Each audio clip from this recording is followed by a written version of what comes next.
Also developing at this hour, the intense showdown on Capitol Hill.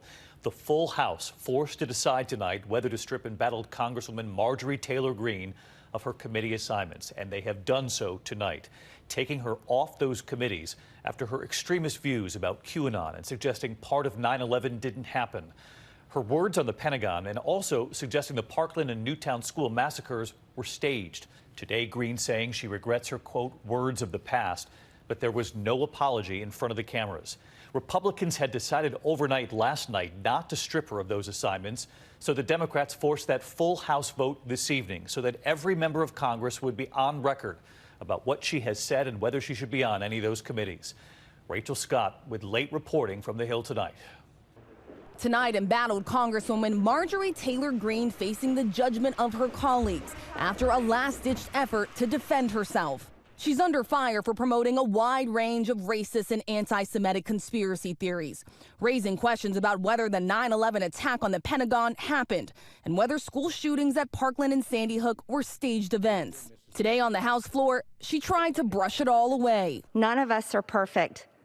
None of us are. Greene once questioned whether a plane crashed into the Pentagon. It's odd, there's never any evidence shown for a plane in the Pentagon. Today, she said this. 9/11 absolutely happened. I remember that day crying all day long, watching it on the news.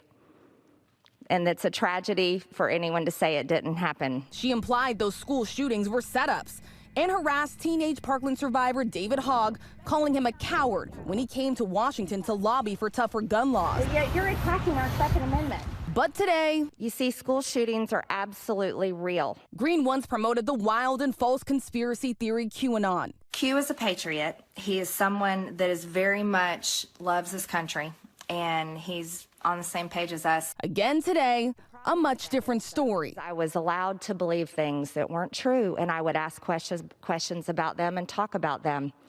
And that is absolutely what I regret. Greene's Republican colleagues refused to punish her.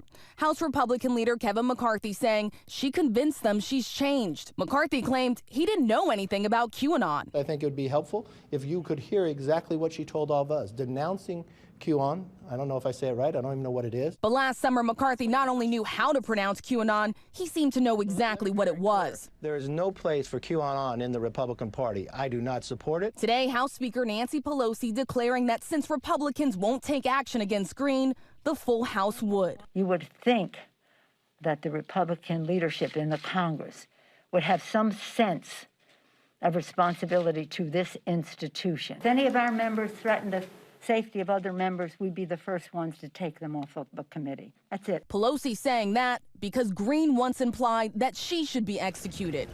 In the past, Republicans and Democrats have punished their own members for offenses. But since Republicans now refuse, for the first time in the modern era, the full House voting to strip committee assignments from a sitting member of Congress. And so let's get right back up to the Hill and Rachel Scott tonight. The full House voting just this evening, and they have now voted to take away her committee assignments. We know Congresswoman Greene today expressing some regret for her past statements, but Rachel, no formal apology?